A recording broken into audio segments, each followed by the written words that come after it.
Messieurs, dames, bonjour à tous et bienvenue sur Juste Milieu une fois de plus. Et aujourd'hui, je suis heureux et ravi de recevoir pour la première fois sur Juste Milieu Paul Cadin, avant toute forme de débat. Cher Paul, comment vas-tu?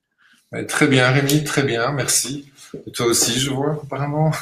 Tout va bien, tout va bien. C'est un plaisir de te recevoir aujourd'hui parce que nos auditeurs, pour les plus fidèles, le savent. Je suis un amateur de philosophie. J'aime beaucoup ces questions-là. J'aime beaucoup la philosophie, ce domaine-là, qui plus que jamais est indispensable pour nous éclairer sur ce que nous vivons. Et ça tombe bien, c'est ta discipline de prédilection, ta discipline de cœur. Donc, grâce à toi aujourd'hui, cher Paul, nous allons avoir un éclairage un petit peu sur tout ce qui se passe autour de nous. Mais avant d'entrer dans le vif du sujet, pour faire connaissance pour nos spectateurs qui ne te connaîtraient pas encore, est-ce que tu peux nous parler un petit peu de toi, de ton parcours et ce qui t'amène aujourd'hui à venir nous parler de philosophie, d'actualité? On parlera également de ton ouvrage Philosophie de la soustraction. Enfin, un joli programme qui nous attend. Mais avant tout, toi, dis-nous tout.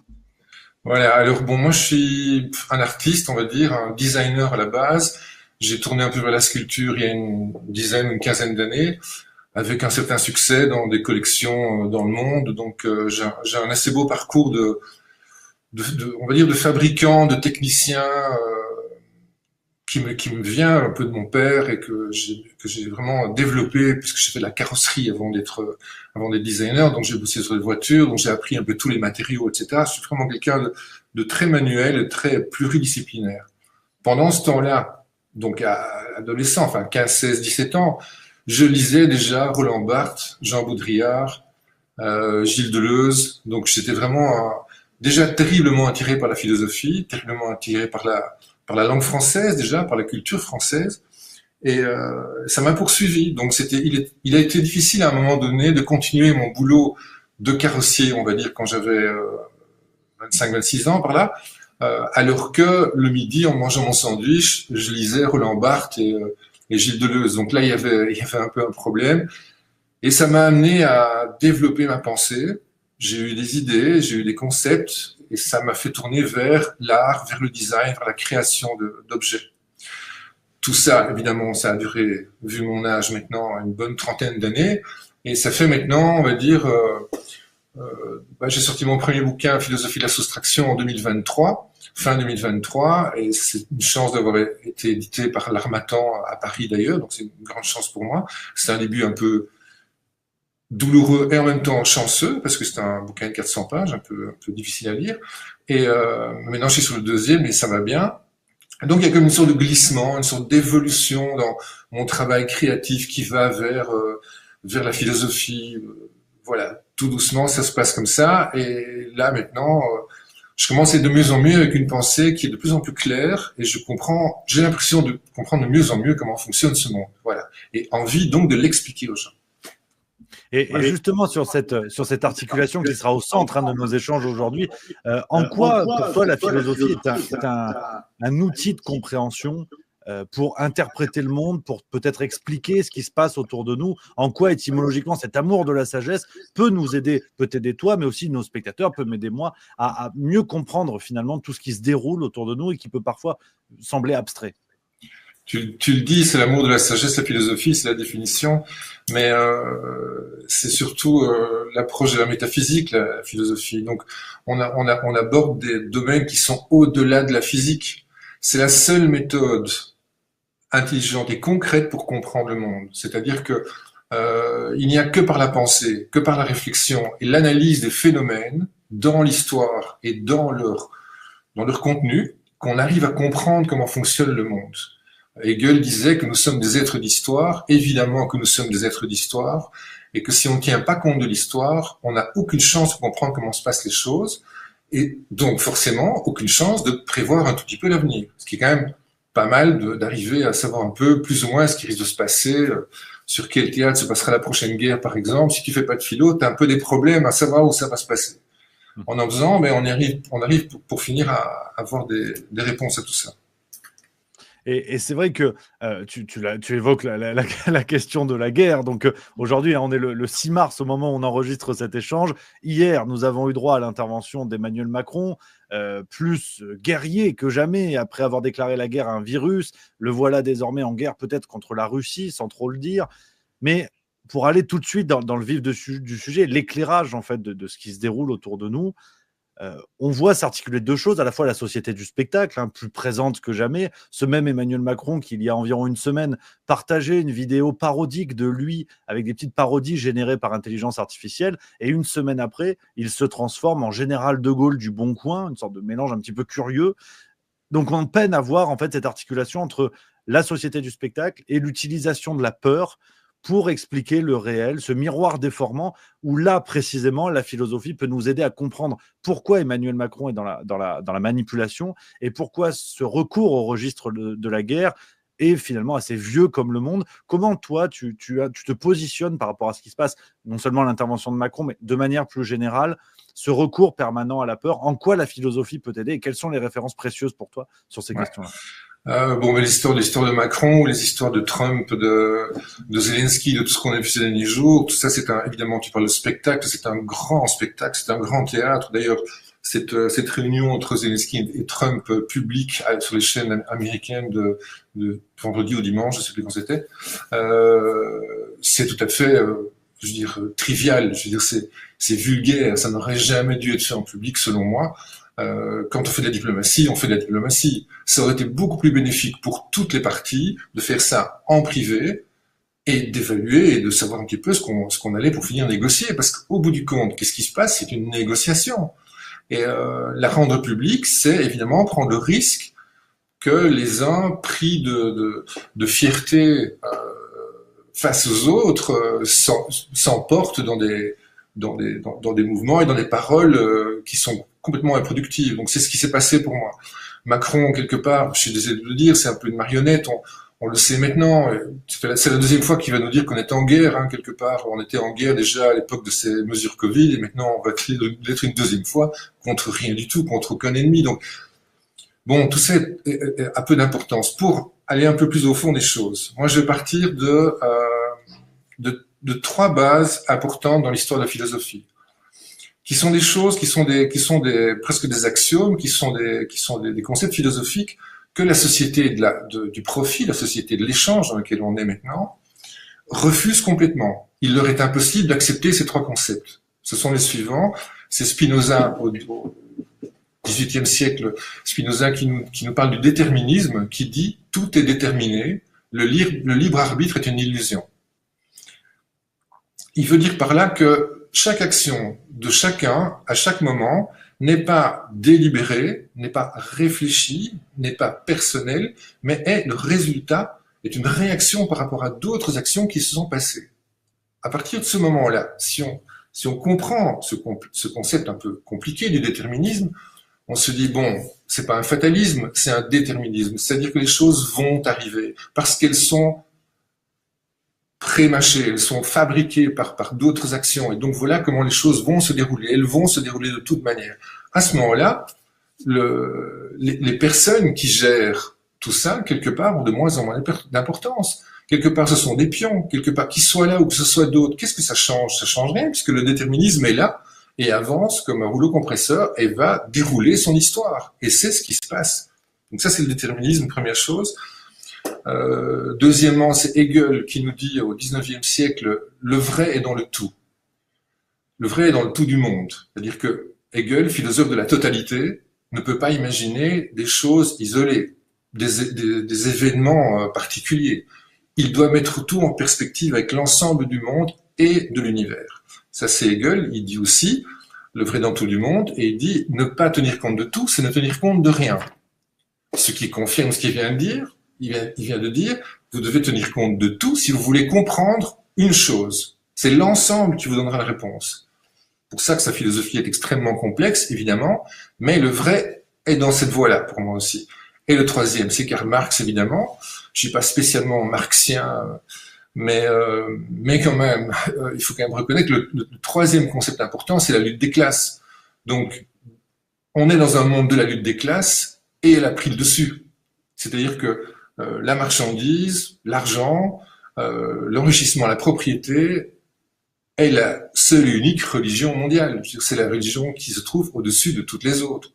C'est elle qui domine complètement. Donc, Maintenant, si je peux expliquer en vitesse, j'embraye vite sur Marx, justement, en expliquant un concept extrêmement important dans lequel personne ne veut croire non plus. Pourtant, il a été écrit en 1850 dans Le Capital, livre 1, chapitre 15, section 4, voilà. C'est la baisse du taux de profit. Donc, il explique. Je vais essayer de le faire vraiment simplement. Personne n'y croira. Tout le monde en a déjà un peu entendu parler, mais personne n'y croit vraiment, et pourtant, c'est la clé de compréhension de la totalité des choses. Les machines, dans l'industrie, les machines, dès qu'elles sont arrivées, ont provoqué une baisse des bénéfices de toute l'industrie.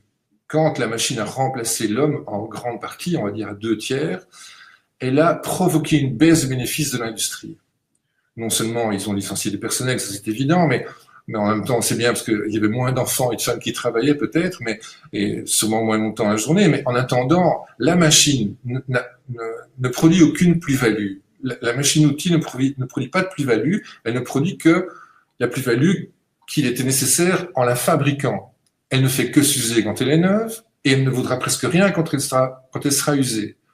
Donc, c'est assez complexe, mais elle n'apporte aucune valeur ajoutée à la marchandise en question.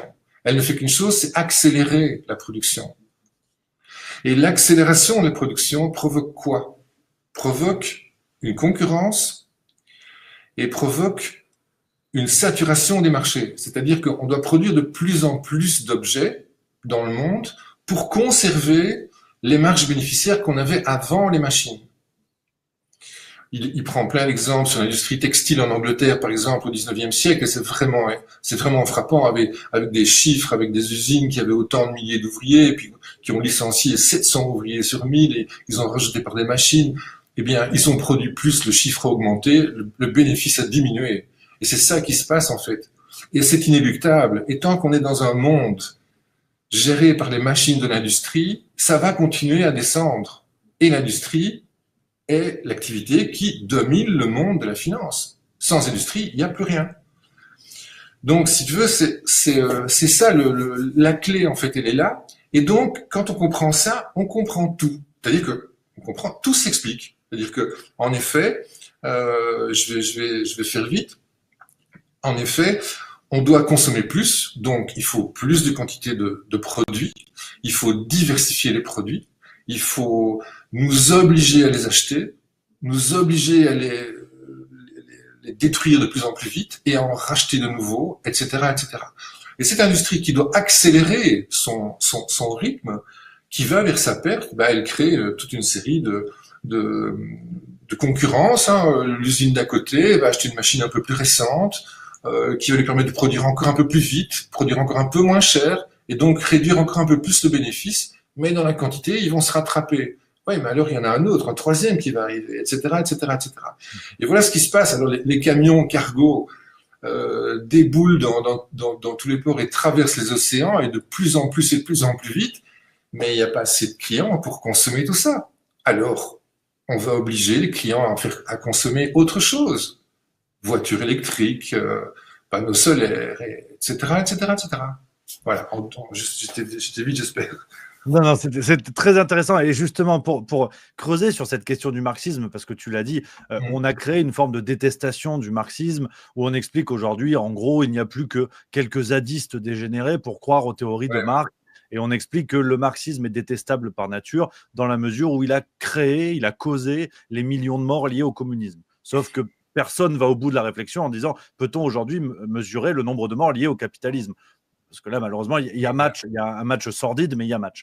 Ouais. Donc, c'est vrai que cette détestation du marxisme nous empêche de regarder les notions. Je ne dis pas d'être d'accord ou de les accepter aveuglément, mais au moins de les regarder. Tu as parlé de lutte des classes, et j'ai l'impression que dans les discours qui s'installent de manière très contemporaine, on parlait de Macron tout à l'heure, qu'on est un exemple criant, il y a ce diviser pour mieux régner permanent, où on va diviser les gens entre musulmans, juifs, blancs, noirs, femmes, transgenres, je ne sais quoi, de sorte à créer des sous-groupes de citoyens, à créer des citoyens de plus en plus isolés, pour que, à mon avis, et c'est la lecture que je fais, et je suis curieux d'avoir ton avis là-dessus, de sorte à créer des îlots de citoyens qui vont se battre entre eux, qui vont envier les avantages des fonctionnaires, les avantages des migrants, je ne sais quoi, de sorte à ce que ces citoyens-là, à un moment donné, ne regardent pas vers le haut.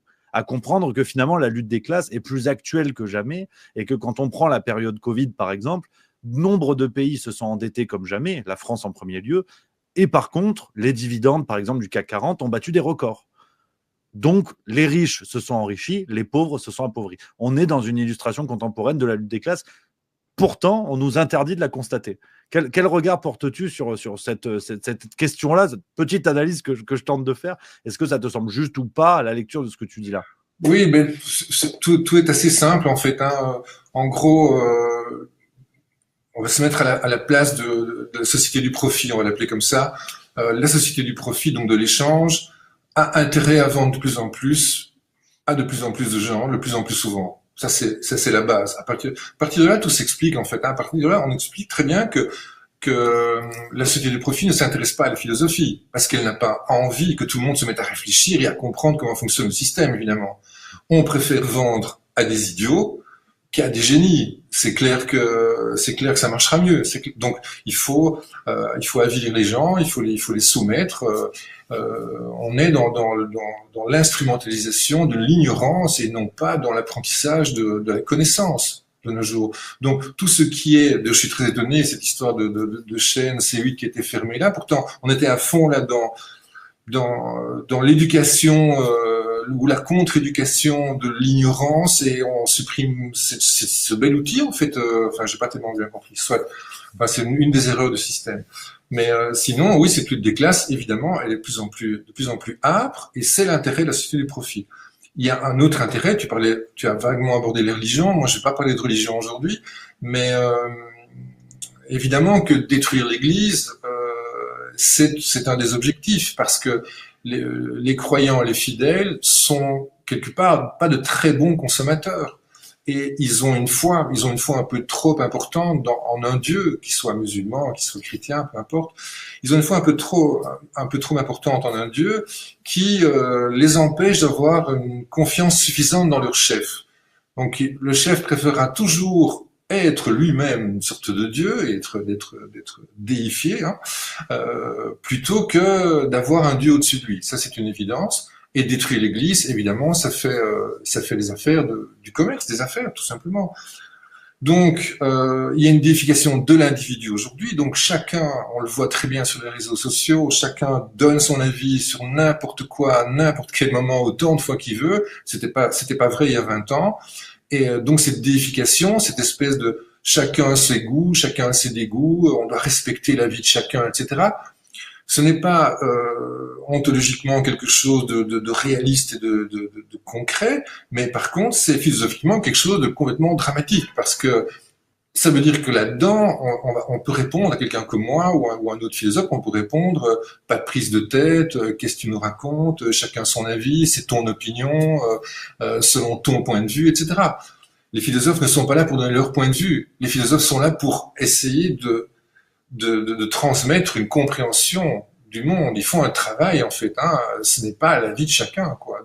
Donc moi, je crois qu'il faut, au contraire, être très humble. Et tu parlais de Marx. Le marxisme a été, pour finir, une invention du bolchevisme, hein. C'est ça qui s'est passé. La réalité est là. Si on lit aujourd'hui les manuscrits 44 ou sur la question juive ou le Capital ou l'idéologie allemande de Marx, on se retrouve devant des textes philosophiques tout à fait intéressants.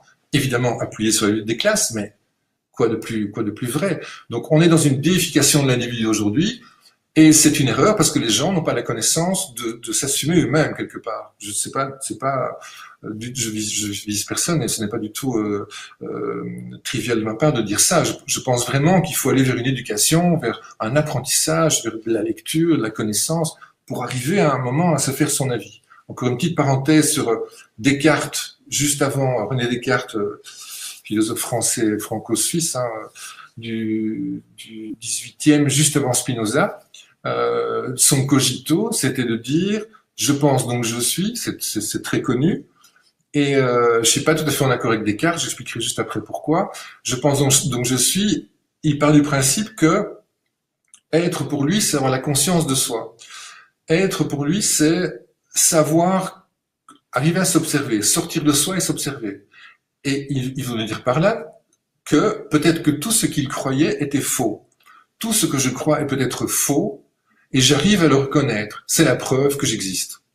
C'est ça son propos dans le Cogito, et je trouve ça super intéressant, évidemment. Je suis pas 100% d'accord avec lui parce que, comme je viens de te le dire, un philosophe est là pour installer des concepts, pour apporter des réponses et des solutions de réflexion, et pas pour dire je suis dans le doute, je sais pas où je vais, peut-être que je me trompe. Ça, c'est la définition de l'individu de nos jours. Voilà. Et pour prolonger cette réflexion-là, je rebondis sur ce que tu as évoqué, sur la déification de l'individu, donc la transformation en Dieu, hein, c'est ça, hein, en entité divine, on va dire. Là où peut-être j'aurais une contradiction, j'ose, voilà, pour prolonger l'échange et créer la discussion, est-ce que cette déification n'est pas une illusion qu'on donne aux individus, où on met en avant leur avis, on leur donne la possibilité de s'exprimer sans cesse, mais entre guillemets, ça coûte rien. Parce que cette déification, j'ai l'impression, s'accompagne aussi d'un arrachement des racines des individus. Aujourd'hui, par exemple, être croyant, c'est plus très bien, c'est plus trop la mode. Être fier de son appartenance, de là où on est né, de la région d'où on vient, du pays dans lequel on est né, ça aussi, c'est pas très bien, c'est plus trop la mode, c'est un petit peu conservateur. On arrache les individus à tout ce qui les construit en tant qu'individus, et dans le même temps, on les a jamais autant mis en avant en disant filmez-vous sur TikTok, donnez vos avis sur tout, c'est très important. Et j'ai l'impression que cette déification s'accompagne aussi de cette création d'individus un peu vaporeux. Zygmunt Bauman parlait de sociétés liquides, on peut parler d'individus liquides qui vont prendre un peu la forme qu'ils veulent. On pense évidemment au courant woke, au courant transgenre, mais on ne va pas mélanger tous les débats. Mais ces individus qui sont un peu tout et rien à la fois, et de qui finalement on ne retient que l'avis exprimé sur les réseaux sociaux. In fine, il n'en demeure que des individus manipulables à souhait, à qui on peut faire prendre toutes les formes et qui n'ont même plus conscience d'eux-mêmes, de leurs racines, de leur corps et de tout ça. J'ai cette impression-là par rapport à ce que tu dis. Je crois que tu as très bien résumé. Je suis entièrement d'accord avec ça. Évidemment, il y a une désincarnation des êtres. C'est-à-dire que nous ne sommes plus incarnés. On nous a vidé de notre esprit, en fait. C'est ça le truc. Alors oui, évidemment, on est tous aujourd'hui, quelque part, on est dans ce monde du spectacle, le spectacle fétichise la marchandise de Karl Marx. Donc, on est dans le monde du spectacle. Tout le monde, nous sommes chacun des acteurs. Un point, c'est tout. On est manipulable. Qu'est-ce qu'on est à la fin pour finir? On est des clients, hein, c'est tout. Hein. Donc, voilà un peu où on en est. On a été complètement désincarné. On nous a vidé de notre esprit, de notre âme. On n'a plus aucun rapport avec l'universel. Dans mon dernier bouquin, je parle de ces deux mondes. Je parle du monde de l'universel et du monde fabriqué par l'homme, évidemment qu'il y a une organicité totale dans le monde universel, qu'il y a une organicité totale dans le monde fabriqué par l'homme, et que ce monde-là se trouve dans le monde universel. Et là maintenant, on va jusqu'à essayer de nous faire croire que nous allons, de ce monde fabriqué par l'homme, modifier le monde universel. Donc on va jusque-là pour essayer de nous lobotomiser, de nous dogmatiser sur des concepts écologiques complètement fantasques et qui tiennent absolument pas la route. Donc on est évidemment, au moins on sait, moins on connaît, meilleurs clients nous serons et meilleurs acteurs on va être dans la société du spectacle dont tu parles. Ça c'est une évidence. Si on veut revenir si tu veux, je peux revenir au néolithique en 2 minutes, ça va aller assez vite, pour expliquer un peu comment tout ça a démarré et où on se retrouve aujourd'hui. Il y a un fil comme ça qui est terrible. Donc, révolution néolithique, donc il y a 12 000 ans, l'homme chasse, pêche, etc. Et il parvient à chasser et pêcher un peu plus que sa propre consommation et celle de sa famille. Donc, il arrive à faire des stocks. C'est le début des stocks à ce moment-là. Qu'est-ce qu'il va faire des stocks? Il va les entreposer dans le grenier d'abondance et il va peut-être intéresser un voisin, un ami, et il va peut-être lui donner une partie de ce qu'il a pêché, chassé, de ses peaux, de ses pierres, etc. L'un sera un peu plus débrouillard qu'un autre, il va travailler un peu mieux, il va chasser un peu mieux, il aura de plus belles proies, etc. Un autre aura moins, et donc il sera dans le besoin, et la lutte des classes a commencé à ce moment-là. Donc déjà, il y a 12 000 ans, la lutte des classes a commencé avec les stocks. Ça, c'est la première chose. Et puis, on se retrouve, mettons, Babylone, Mésopotamie, 3000 avant Jésus-Christ, en plein Moyen-Orient, et là, on se retrouve avec l'échange de troc, et qui a commencé, en fait, c'est très important, qui a commencé par le mensonge, par la promesse, par la dette, en fait. Donc, il y avait pas d'argent, il y avait pas... On inscrivait sur le mur de Babylone les dettes de chacun envers les autres. C'est-à-dire qu'un tel doit autant de kilos d'orge à un tel qui doit autant de blé, etc. Et tout ça a été noté sur le mur de Babylone. Et dès que la dette était apurée et que la transaction était faite, à ce moment-là, on supprimait, on barrait la note en question. Et puis ces notes sont devenues des tablettes. Ces tablettes, on les a décrochées du mur et on a remis aux marchands des tablettes pour aller les échanger contre de la marchandise à un autre endroit. Le transport est arrivé à ce moment-là. Donc en fait, tout ça bien avant l'argent, j'explique juste après le début de l'argent, mais donc en fait ça a commencé par les promesses. Donc ça a commencé par une dette, je te dois autant, si tu me donnes ceci, je te rembourserai. Donc c'était la dette. Puis après la banque est arrivée avec l'usure, donc on a commencé à faire un produit de cette dette carrément, c'est ça la banque.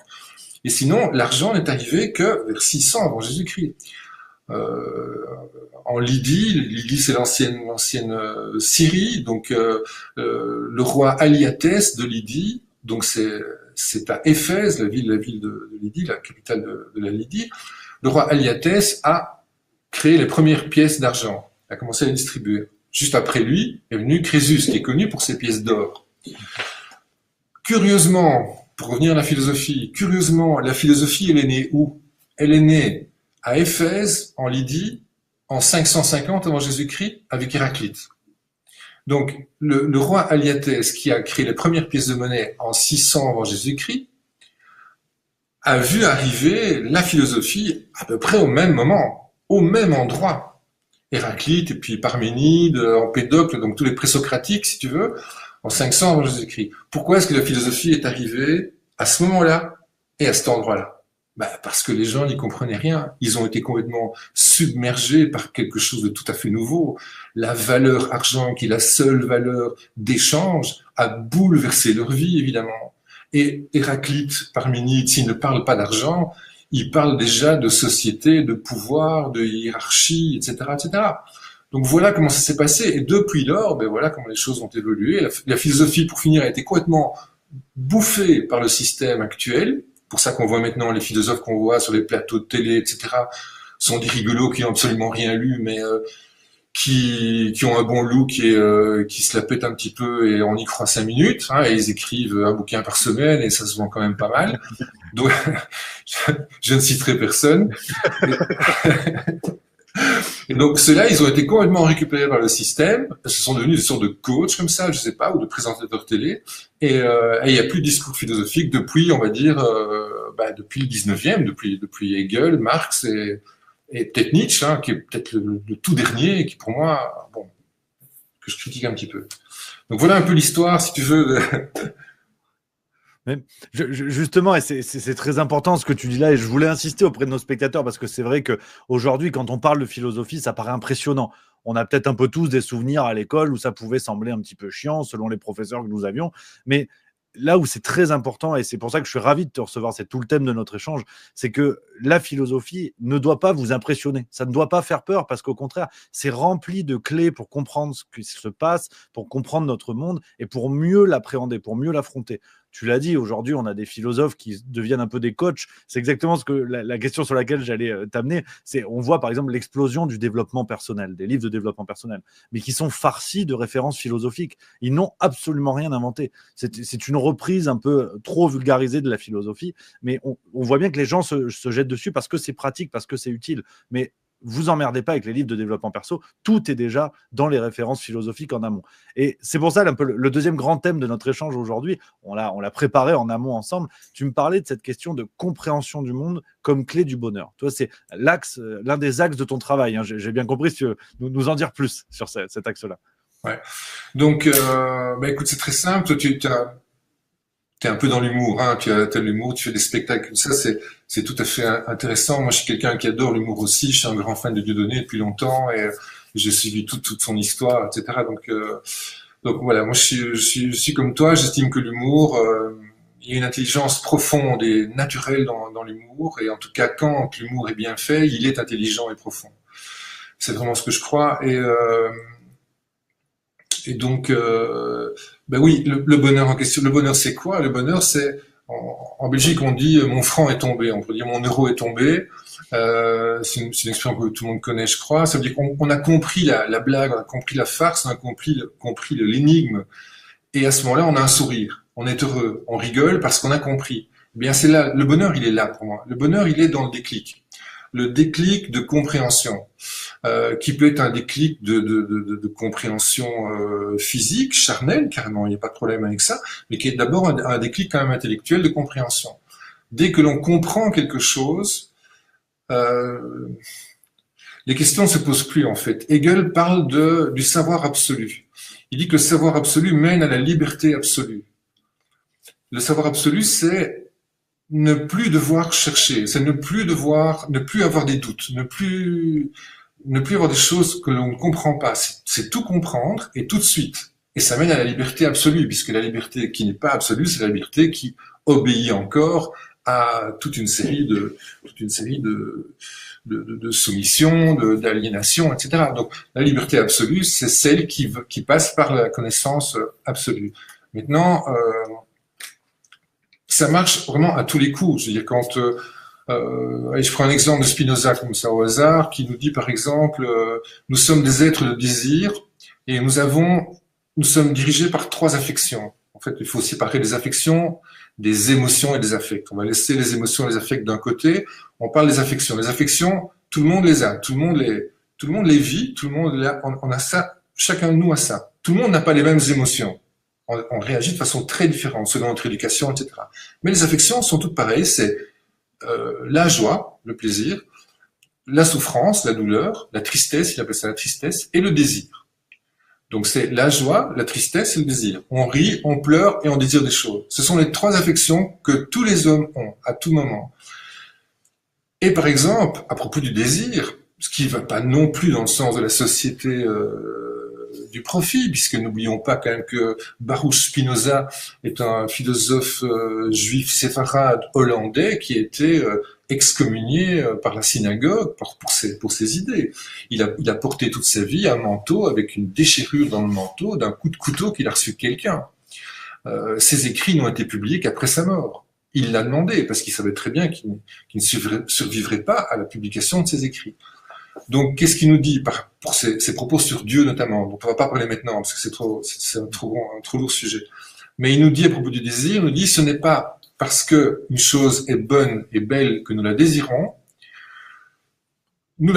parce qu'elle est bonne et belle. C'est-à-dire que elle nous paraît bonne et belle et nous la désirons. On ne va pas désirer quelque chose en particulier, on ne désire pas tel objet ou tel passe-temps, etc. C'est notre activation du désir qui va nous faire désirer des choses. Et dès qu'on aura obtenu la chose qu'on a désirée, eh bien notre désir va de nouveau s'estomper et il faudra le réactiver avec autre chose. Donc ça, c'est vraiment fondamental quand on comprend que la société nous dit tout le contraire. Elle nous dit non, désirez des choses, ayez une belle télé, un bel ordinateur, ayez des vacances et des vêtements, etc. Ayez tout ça, désirez-les. Si on comprend que il s'agit absolument pas des objets en question qu'on désire, mais de l'activation de notre désir, eh bien on arrive à le contrôler. Et tout est là dans le contrôle du désir. Et la sagesse, la raison vient du contrôle de nos désirs. Quand on arrive à faire ça, on se retrouve tout de suite bien plus heureux, évidemment, parce que le désirer toute sa vie est une vie de frustration, parce qu'on n'est jamais satisfait. Si riche soit-on, on sera toujours dans une frustration permanente. Et c'est la situation dans laquelle, la société veut nous mettre. Cette frustration nous fait travailler et nous fait désirer des choses encore et encore. Voilà. Sur ce point-là, j'ose justement juste une petite parenthèse pour donner un exemple qui est en plus au centre du travail de Juste Milieu, parce que la notion de désir chez Spinoza que tu décris s'applique parfaitement à la politique, avec ce renouvellement permanent des personnalités politiques où on nous fait désirer des personnalités parce qu'on va les trouver belles, dynamiques, elles sont fortes en clash ou je ne sais quoi. Et en vérité, on va construire plein de raisons de les désirer, alors qu'on ne se rend pas compte que le système joue précisément sur cette envie-là, sur ce désir-là. Ça crée le désir chez les électeurs pour des raisons qui ne sont absolument pas factuelles et qui sont juste le fruit de nos envies de désirer ces personnalités politiques. Je pense aujourd'hui à des gens comme Raphaël Glucksmann, Jordan Bardella, Sarah Knafo, Macron fut un temps, aujourd'hui Gabriel Attal. On va vouloir activer chez les électeurs toutes ces raisons qui font que les électeurs vont les désirer. Et c'est précisément ce que tu décris là et que je trouve passionnant parce que c'est plus actuel que jamais. Oui. De toute façon, on a compris que ces personnages sont des politiciens, politiciennes, et ça se succède, et ça se chevauche, et ça se change, ça s'interchange, etc. Donc, si on suit ça, on comprend rien. Si on comprend qu'il y a un axe qui est un axe directeur, qui est l'axe de la baisse des taux de profit, saturation des marchés et de la faillite généralisée de tout le système, bah là on comprend tout de suite bien mieux évidemment tout ce qui se passe évidemment. Les personnages politiques sont là forcément en contradiction des propos des autres et ça va s'envenimer. Et plus les choses s'aggravent dans le monde avec des guerres qui commencent un petit peu à chauffer à gauche et à droite, eh bien ils ont de plus en plus de tribunes, de plus en plus de choses à dire et c'est un business qui va et qui va et qui va ne faire qu'augmenter évidemment. Tout ça c'est du spectacle dont tu parlais tout à l'heure et dans notre système de réseaux sociaux et de télévision gratuite et de médias. Évidemment que ça prend toute la place. Il faut faire très attention à ça, il faut s'arrêter, il faut prendre un bouquin. Il y a suffisamment de textes qui ont été écrits il y a suffisamment longtemps et qui sont en cours d'actualité aujourd'hui, largement, pour essayer de comprendre le monde de manière un petit peu plus profonde, concrète. Tu sais, on parle beaucoup de démocratie. Et c'est scandé par tous ces chefs, je veux dire, ces petits chefs de l'Union européenne. Moi, j'habite à Bruxelles et je peux dire que je la connais bien, l'Union européenne, et c'est vraiment une catastrophe. Mais donc, on parle beaucoup de démocratie, on dit nos démocraties, nos démocraties. Moi, chaque fois, je dois rire parce qu'en fait, l'histoire, personne ne la connaît, ou je sais pas ce que font les gens de leur journée, mais personne ne connaît l'histoire de la démocratie. D'où vient le mot démocratie? Alors tu vas avoir un Étienne Chouard qui va nous dire que Demos Kratos, c'est le pouvoir du peuple, mais en fait il sait pas d'où vient le mot démos, ou alors le sait-il? Je lui laisse le bénéfice du doute évidemment. Hein. Donc le démos en fait, qui représente le peuple, c'est au départ en Grèce, dans l'Antiquité, une unité de mesure qui vient de 10, démos 10. Et ça correspond à une dizaine de maisons dans une rue. Donc, un démos, c'est une dizaine de maisons, ce qui fait peut-être, je sais pas moi, 500 mètres ou 1 kilomètre, peu importe. Et donc, le démos, la représentation du peuple est faite par la propriété foncière. Alors que, avant le démos, il y avait le génos. Le génos, c'est le gène, la racine, la famille. Donc, dans l'Antiquité grecque, on était basé sur une famille du génos, de la filiation, de la famille. Et ça, c'était quelque chose en rapport avec l'universel, en rapport avec notre provenance naturelle et je dirais même divine, alors que le démos, non, c'était déjà la propriété foncière. Donc oui, la démocratie, le pouvoir du peuple, oui, mais de quel peuple? Du peuple riche qui possède des maisons, hiérarchie, lutte sociale, lutte de classe déjà à ce moment-là. Donc en fait, de peuple, oui, mais quel peuple? Voilà, les propriétaires, on va dire. Donc c'est ça l'imposture en fait de cette démocratie dès le départ. Et je rappelle Hegel, nous sommes des êtres d'histoire, on doit absolument savoir d'où viennent les mots et d'où viennent leur utilisation dans l'histoire pour comprendre ce qu'on en fait aujourd'hui en fait. Et donc ce mot démocratie quelque part ne veut rien dire. Ça a toujours été une imposture. Évidemment que non, il n'y a pas de pouvoir du peuple. Évidemment que non, oui, une fois tous les 2 ans, 3 ans, dès qu'on va voter, et que on vient de se retrouver pendant 7 mois sans gouvernement en Belgique, à Bruxelles, après on a voté au mois de juin, on est en mars, on n'a toujours pas de gouvernement bruxellois. Donc voilà, ça ne fonctionne évidemment pas, le peuple n'a évidemment rien à dire, et on va dire que les chefs se partagent le gâteau. En gros, c'est ça qui se passe. Alors, je bois tes paroles, hein. Comme une bonne bière belge, je me régale. J'ignorais ce que tu viens de dire, donc j'apprends plein de choses. Je suis vraiment ravi, encore plus de te recevoir.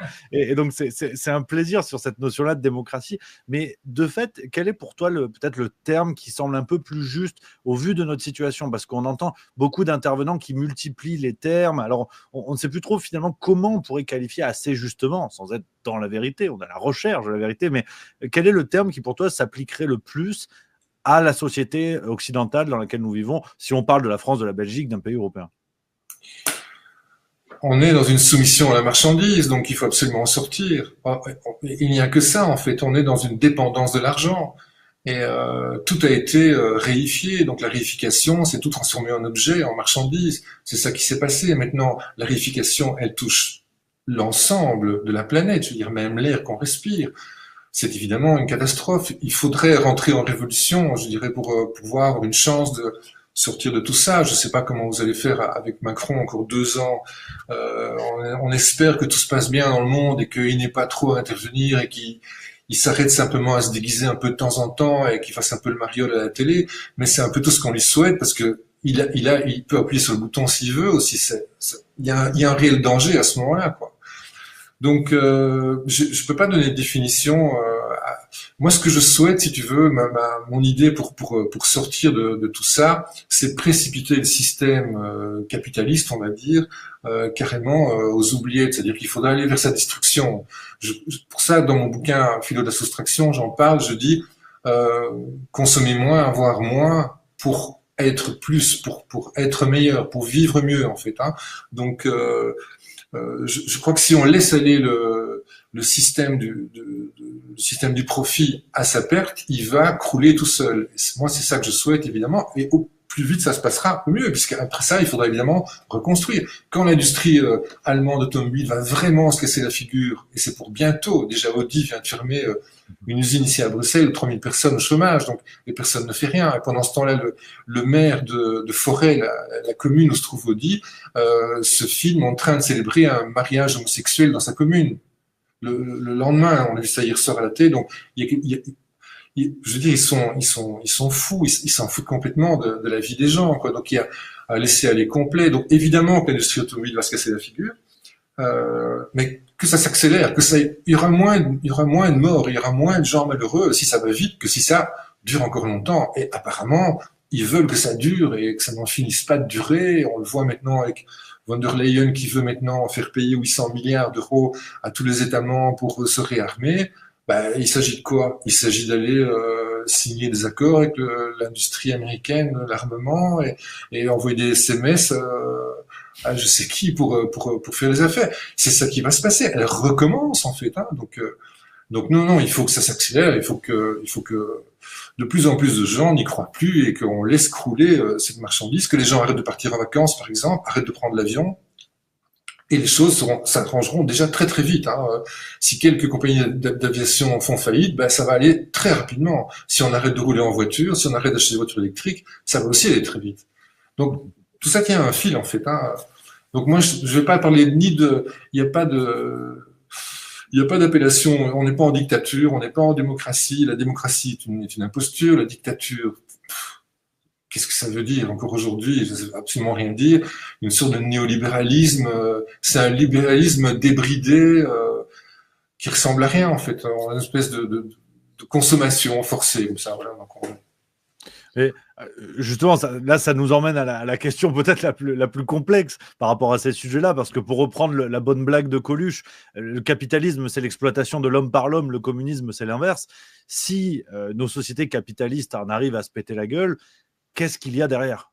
Est-ce que c'est une sorte d'horizon indépassable ou est-ce qu'on peut imaginer un système économique qui aurait une bonne tenue, qui pourrait remplacer le capitalisme actuel? Parce qu'on a quand même cette impression que ce qu'on appelle le capitalisme a dans son ADN des germes qui rappellent beaucoup plus le communisme.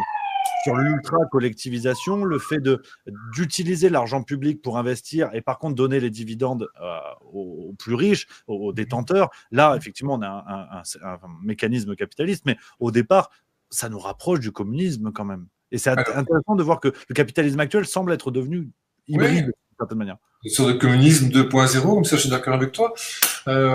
Évidemment. Donc c'est normal qu'il y ait des boucles. Moi je considère l'histoire du monde, dans mon livre j'en parle, l'histoire du monde est une hola. C'est la hola, voilà, c'est une sorte de vague, comme ça il y a le creux de la vague, et puis il y a le haut de la vague, et puis de temps en temps elle s'éclate sur le rocher. Donc c'est un peu ça qui se passe, mais il y a une autre vague derrière. Donc tout ça se suit, c'est l'organicité du monde en fait dont parle Spinoza qui est la règle. Donc je crois qu'il faut retrouver son identité, son esprit, c'est extrêmement important. Il faut s'éloigner de ce monde de la consommation Et moi, j'ai un peu des clés pour en sortir, si tu veux. Moi, je propose qu'on devienne un peu chacun des hommes à tout faire, des hommes et des femmes, pour rester un peu évidemment inclusif, des hommes et des femmes à tout faire pour avoir moins besoin de cette société. On est de plus en plus dans la spécialisation. C'est normal, tout est segmenté parce que il n'y a pas assez d'activités, il en faut plus, il faut plus de personnes qui fassent plus de métiers. Donc il faut la division du travail de Engels à l'époque de Marx. Ben, c'est ça, au départ, il y a un chaudronnier, ferronnier, qui en même temps est le fermier qui fabrique des charrues dans la communauté. Et puis alors, la génération suivante, eh ben, le fermier, c'est quelqu'un, le chaudronnier, c'est quelqu'un d'autre, puis le ferronnier, c'est encore un troisième, etc. Et puis, il y a le cordonnier, il y a des gens qui font des vêtements, etc. C'est la division du travail. Donc, cette division du travail, elle est aujourd'hui terrifiante, parce que de plus en plus, les activités sont extrêmement précises. Qu'est-ce que ça provoque? Ça provoque une sorte d'incapacité des gens à faire autre chose que leur petite spécialité, si tu veux. Moi, je suis pour l'homme orchestre, l'homme à tout faire, celui qui sait planter un clou, visser une vis, jouer d'un instrument de musique, peut-être faire un peu de peinture, s'intéresser aux animaux, aller à la campagne, faire du sport et lire la philosophie. Donc là, si on arrive à être des sortes d'hommes orchestres comme ça, où c'est un petit peu, excuse-moi, ce que je suis devenu, hein, je parle de mon exemple en fait, hein, je m'intéresse beaucoup aux chevaux, j'ai un cheval, j'adore ce contact avec la nature, j'ai appris énormément avec ces animaux sauvages, je suis comme tu sais artiste et en même temps très manuel et voilà, donc je suis autonome en gros, hein, les stoïciens nous disaient déjà, suffis-toi à toi-même, il faut se suffire à soi-même. Et dans la société d'aujourd'hui, on ne se suffit évidemment pas à soi-même. Le dentiste qui sort de son cabinet dentaire, bah, il doit prendre sa voiture électrique, il doit appeler un plombier, il doit appeler une agence immobilière, il doit appeler un assureur, il doit appeler un comptable. Il peut rien faire tout seul en fait. Et puis ces journées sont tellement remplies déjà qu'il n'a plus le temps de faire autre chose. Donc ces gens-là, dans la spécialité, ont beaucoup moins de chances d'en sortir que ceux qui sont libres de faire ce qu'ils veulent et surtout curieux et avides d'apprendre et d'apprendre de nouvelles choses. Je suis pour l'apprentissage. Il faut retrouver l'apprentissage, il faut apprendre des choses. Si on a 2 heures par jour, 1 heure par jour ou 2 heures par semaine, apprenez quelque chose, allez apprendre le travail du bois, le travail du tissu, apprenez à découper du verre, apprenez, je sais pas, la coiffure, n'importe quoi, mais apprenez quelque chose et la vie va changer. En soi, vraiment, l'application concrète de l'indépendance. On parle beaucoup de ça, on parle même de questions de souveraineté. La souveraineté commence aussi par la souveraineté individuelle, à travers l'apprentissage et la capacité à faire nous-mêmes ce qu'on peut ne pas déléguer, si j'ose dire. Donc, effectivement, ce qui retrouve le discours de nos amis stoïciens, évidemment. Et tout ça, donc, on comprend plus aisément le nom de ton premier ouvrage, Philosophie de la soustraction, sorti en 2003. Est-ce que tu peux nous en parler en attendant le prochain? Voilà, en 2023, parce que 2023, en attendant le prochain, est-ce que tu peux nous parler de cet ouvrage-là, Philosophie de la soustraction? La couverture s'affiche à l'écran, évidemment, au moment où je te parle. Je vais le prendre, hein. Et elle est là, en plus. Voilà, magnifique. Ouais. Voilà, donc édition L'Harmattan, Les Impliqués en 2023, c'est quand même une brique. Il y a un glossaire super fourni avec pas mal de vocabulaire. Je vais prendre, c'est une sorte de chronique générale un peu du monde, de l'histoire du monde. Mais je voudrais revenir un petit instant à ce que tu disais à propos de l'occupation des gens, etc. N'oublions pas que la civilisation a à peu près 2500 ans. Que l'homme est sur Terre depuis 2,5 millions d'années. Donc, il a vécu en communauté pendant toute l'ère paléolithique. J'en parle aussi un petit peu. On se tapait bien un peu sur la gueule, il n'y a pas de problème là-dessus, mais il n'y avait pas de grandes guerres, de grands génocides, il n'y avait pas d'armes, il n'y avait pas de moyens de faire des grandes guerres. Donc, on va dire que l'homme a vécu en communauté pendant 2,5 millions d'années quand même. Hein. Et puis, révolution néolithique, il y a 12 000 ans, et puis là, il a commencé à produire un peu, à ramasser des trucs par terre, à fabriquer des silex et à faire des bouts de bois et des armes. Et là, c'est parti en flèche. Et en encore 12 000 ans, ben, on en est là aujourd'hui, quasi avec des guerres mondiales à tous les coins de rue, quoi. Donc, voilà où on en est. Philo de la soustraction, on parle un peu de tout ça, et j'essaie de prendre toute une série d'exemples. Je parle beaucoup de musique parce que je connais bien la musique classique essentiellement. Je parle par exemple du besoin. Et ça colle parfaitement à ce qu'on est en train de dire maintenant, ça colle parfaitement au désir de Spinoza. Donc pour moi, le besoin est un concept. L'homme a quelques besoins en gros, hein, manger, dormir, se vêtir et éventuellement faire des enfants. Ça, ce sont ses besoins. En dehors de ça, tout le reste est conceptuel. Tout le reste est arrivé après. Tout le reste est arrivé par le système marchand quelque part qui nous a proposé des désirs, qui a attisé nos désirs, qui a été à nous séduire avec des tentations qui sont devenues des besoins. On dit maintenant, souvent je rencontre des gens qui me disent j'ai besoin de partir en vacances. Non, tu n'as pas besoin de partir en vacances, non. Tu as le désir de partir en vacances, mais tu n'en as pas besoin. La société du profit en a fait un besoin, parce que la société du profit veut que tu partes en vacances, parce qu'il y a des congés, et que c'est comme ça, et que tu dois dépenser de l'argent pendant tes vacances. Il faut prendre un avion, il faut louer un hôtel, il faut aller au resto, il faut revenir avec des souvenirs, il faut prendre des enfants et tout ça. C'est obligatoire. Donc voilà, on en a fait un besoin. On n'a pas de besoin, en fait, autre que manger, dormir, se vêtir et faire des enfants. C'est la seule chose. Même la sexualité, quelque part, n'est pas un besoin. Donc on en a fait un besoin. Donc j'explique tout ça. J'explique aussi que l'éducation, c'est la mauvaise éducation qui nous a amenés à nous construire une personnalité en fait, et que qu'on a une tendance à vouloir conserver notre personnalité. C'est-à-dire que les gens disent, et ça on le voit bien sur les réseaux sociaux, moi je suis comme ça, je suis comme ça, je pense ça, moi je suis, je sais pas, voilà. Donc on se donne des qualificatifs en fait comme si on les avait toujours eus. On dit toujours j'ai toujours.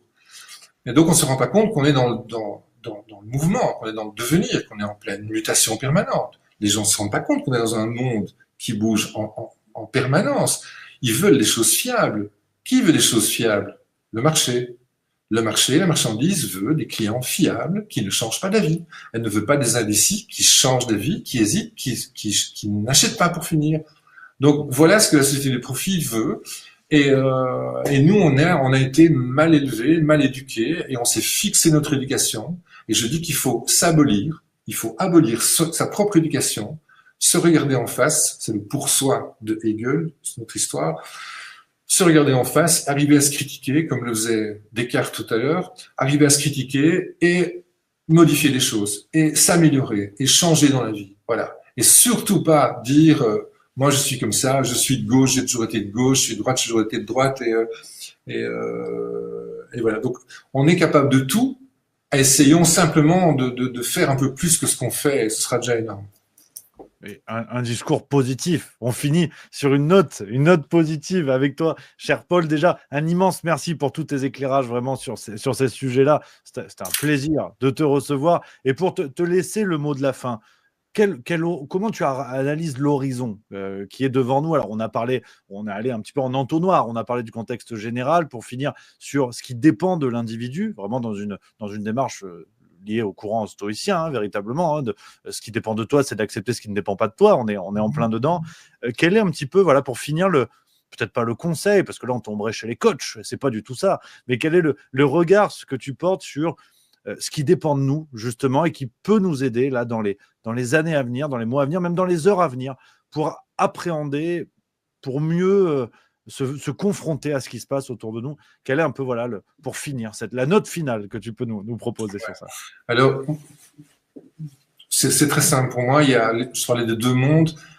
Il y a le monde de l'universel qui, lui, est éternel et fini, il n'est pas infini. On va pas en parler maintenant, on n'a pas le temps, mais on verra sur Aristote une autre fois si tu veux. Mais donc il y a ce monde universel d'un côté, il y a le monde de la civilisation, le monde fabriqué par l'homme. Détachons-nous un peu. On a en fait en nous un corps social et un esprit. Essayons de détacher notre corps social et de nourrir notre esprit. Une sorte de vase communicant, si tu veux. On a le corps social d'un côté, qui est cette construction sociale, et il y a l'esprit. Et l'esprit a été vidé complètement, et le corps social est rempli à fond. Donc il faut essayer de remettre un peu de corps social dans l'esprit. C'est-à-dire qu'il faut vider un peu d'essence, carrément de l'essence, un peu d'essence dans l'esprit pour le nourrir. Et donc, grâce à ça, chacun, on peut le faire individuellement évidemment, grâce à ça, on va donner beaucoup moins d'importance à la société, au système dans lequel on vit, au malheur qu'on connaît. Donner moins d'importance aux informations, c'est déjà les réduire un peu dans leur efficacité. Donc, si on donne moins d'infos, si plus personne ne regarde Macron raconter ses petites histoires le soir à 20h, à un moment, il va s'arrêter de parler, parce qu'il n'y aura personne pour l'écouter. Donc, c'est nous qui donnons du pain, c'est nous qui nourrissons ça. Et donc, il faut arrêter de nourrir ça, se nourrir soi-même, nourrir notre esprit. C'est vague, évidemment, c'est philosophique, évidemment, mais en gros, ça veut dire qu'est-ce qu'on est capable de faire au-delà de nous? Qu'est-ce qui peut nous dépasser? Qu'est-ce qu'on est capable de créer? Par exemple, toi, tu as ta chaîne, tu fais des interviews, etc. Ton esprit, il est là. C'est ta création métaphysique, si tu veux. C'est cette espèce de nébuleuse que tu crées c'est le monde que tu crées. Voilà où se trouve ton esprit. Eh bien, nourrissons ça et dénourrissons la dépendance à la société de consommation, à la marchandise. Et on se sentira directement mieux, c'est sûr et certain. L'universel qui est du côté de l'esprit, évidemment, c'est le monde des animaux, c'est le monde de la nature. Donc rapprochons-nous de la nature, apprenons de la nature et détachons-nous des villes et du matériel et des batteries des bagnoles et des panneaux solaires, parce que ça suffit à la fin.